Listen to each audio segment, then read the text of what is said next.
Fala pessoal, beleza? Eu sou o Fábio, sejam muito bem-vindos ao canal de Resenhas dos Perdidos no Tempo, onde a gente bate papo e troca ideia sobre quadrinhos, RPG e assuntos relacionados. Então, se liga aí que a resenha de hoje já vai começar, mas não tem quadrinho e nem RPG, pelo menos não diretamente.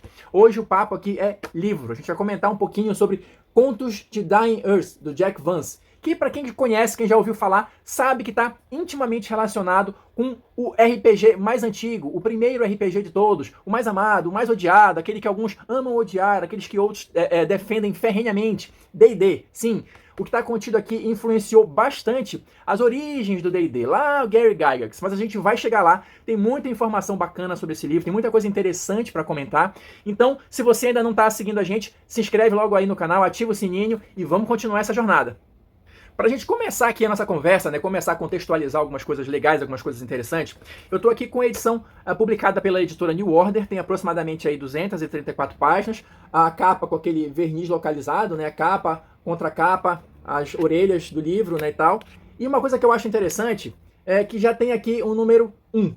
Então, assim, para mim isso é um bom indicativo, porque se a publicação der certo, né, fizer sucesso, a gente já tem uma possibilidade aí de continuação. Porque neste primeiro livro a gente tem as 6 histórias originais que começaram a série, né, da Dying Earth, né, da Terra Moribunda, criada pelo Jack Vance. Mas assim, pra gente começar a entender um pouquinho melhor o que é isso, essas histórias foram escritas por ele ali por volta de 1940, quando ele trabalhava na Marinha Mercante, mais ou menos ali no período da Segunda Guerra Mundial, né? Eu não encontrei registro de que ele tenha, de fato, participado dos combates, mas com certeza esse clima da Segunda Guerra Mundial influenciou de alguma forma aqui as histórias, porque esse subgênero, né, da ficção científica, né, da Terra Moribunda, é mais ou menos o seguinte, a pegada é a seguinte: as histórias geralmente se passam num futuro muito, muito distante, em que a Terra está próxima do final, por algum motivo que seja, algum cataclismo, alguma coisa esquisita, mas o detalhe é que o mundo está morrendo, né? A ideia central é essa. E aqui no caso do Jack Vance, o que acontece?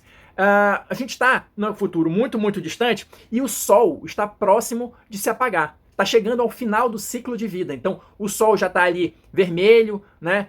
Já está ali, já se transformou numa estrela vermelha. Por conta disso, o céu ele já varia ali entre as cores de rosa e um azul profundo e tal. E isso está indicando para todo mundo que o mundo está chegando ao final.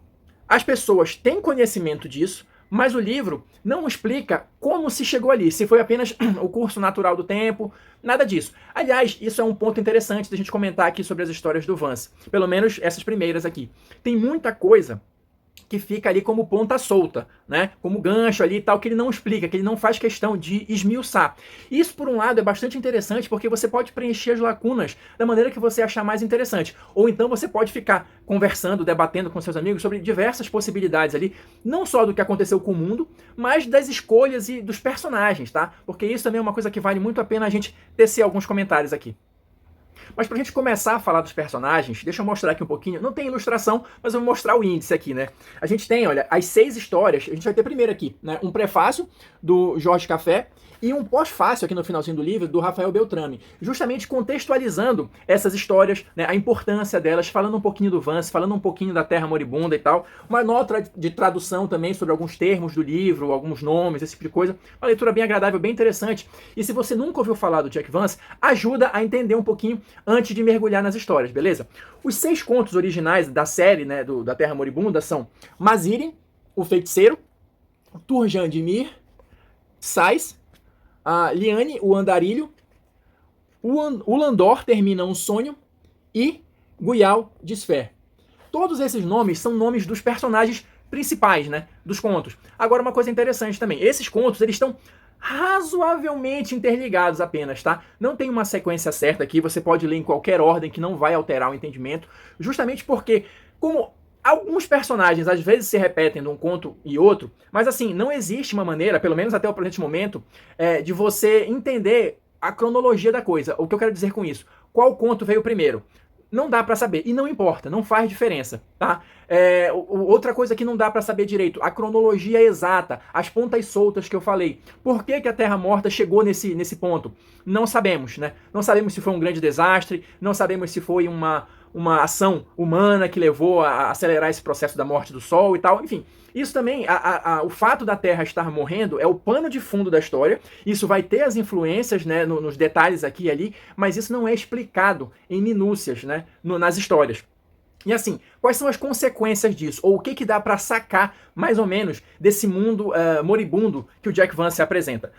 O fato do Sol estar quase morrendo, isso provocou diversas alterações, né? Então, apesar das histórias se passarem na Terra, em tese, na nossa Terra, todos os lugares que são descritos aqui, não dá para entender quais são, se a gente quiser relacionar com algo do nosso mundo, tá? Talvez porque seja um futuro tão distante que o negócio já mudou completamente. Então, nomes de lugares já não são reconhecíveis de forma alguma, flora e fauna são totalmente diferentes, tá? Algumas criaturas são descritas aqui no livro, mas também, de novo, sem grandes detalhes, tá? Sem grandes minúcias do que elas são, como elas surgiram ou dos seus hábitos, apenas uma coisa ou outra, apenas aquilo que serve para a história, tá? Então não é nada que seja assim extremamente detalhado. Quem gosta de imaginar mundos, construir mundos ou mundos que são extremamente descritos, a pegada aqui não é essa.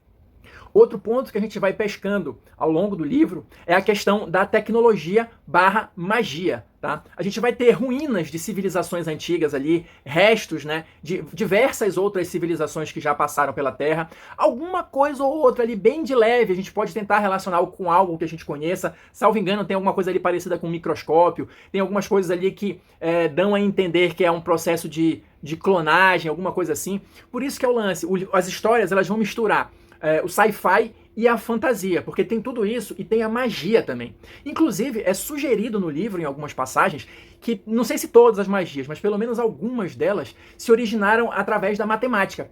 Ou seja, é uma questão da ciência e da magia e da tecnologia, é tudo meio misturado. Talvez, por ser um futuro muito distante, aquela ideia de que algumas coisas que são científicas, na verdade, como esse conhecimento já se perdeu, se tornaram mágicas. Talvez a ideia seja mais ou menos por aí, mas a gente tem, em outras passagens, claramente o aspecto da magia como a gente conhece nos jogos de RPG. E é aqui que vem a ligação com Dungeons & Dragons. Qual é a ideia central do funcionamento da magia aqui no universo do Jack Vance? E isso é claramente, tá, uma inspiração para o Gary Gygax, um dos criadores do D&D. Inclusive admitiu, né, publicamente que essa foi a inspiração dele para criar os sistemas de magia do D&D. Qual é o papo aqui? As magias, os magos, né, os personagens principais da maioria dos contos aqui são feiticeiros de um local chamado Ascolais. Tá? Então esses feiticeiros, como é que eles atuam, vamos colocar assim?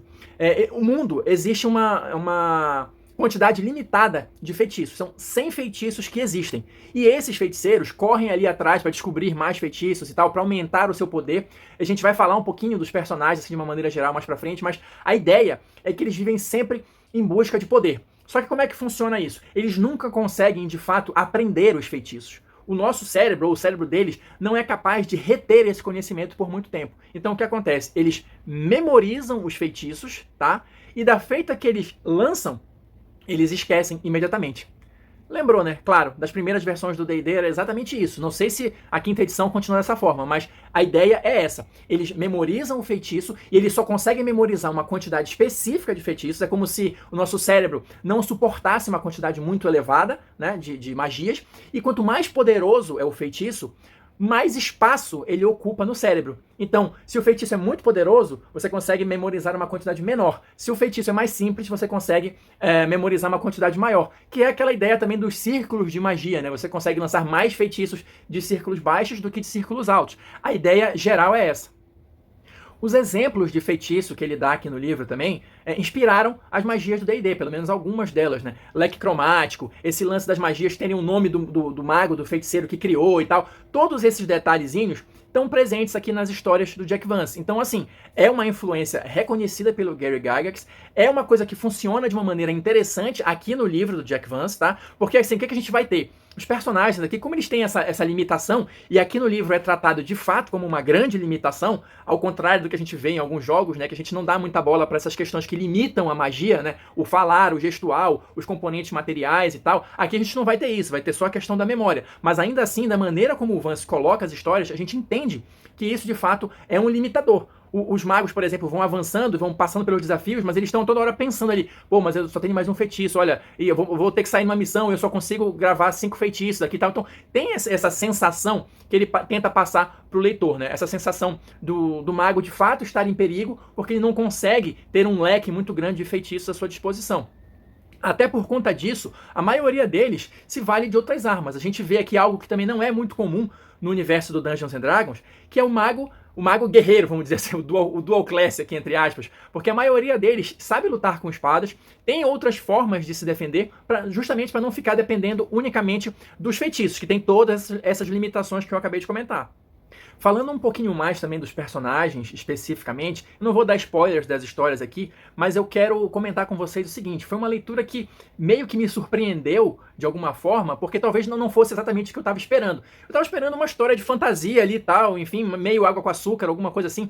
Não, não é isso. A gente tem personagens aqui que são extremamente amorais, tá? Que são um pessoal meio escroto mesmo, assim, sabe? Eles têm umas ideias meio tortas, tem umas situações meio esquisitas, assim, no livro, menções à tortura, né, a outros tipos de sofrimento e tal. Mas, assim, são histórias que te prendem a atenção, pelo menos a maioria delas. Eu não vou dizer que eu gostei de todas. Assim, são 6 histórias. As 4 primeiras são até bem curtinhas, dá pra ler rápido. As 2 últimas, que são maiores, já são tipo, não são exatamente contos, já são novelas, né? Elas se estendem um pouco mais e tudo mais. Mas assim, tem uma pegada interessante. Você vai tentando fazer esses links com o D&D.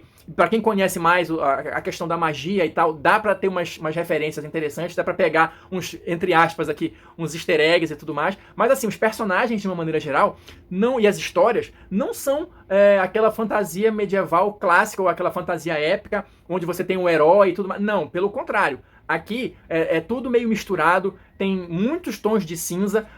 Eu diria até que os personagens eles não são heróis, eles estão mais para vilões do que heróis, né? Então, como eu falei, tem a questão da tortura, tortura física, tortura psicológica, né? Então, assim, é um negócio, tem umas situações meio estranhas, né? E isso dá margem para muita discussão, né?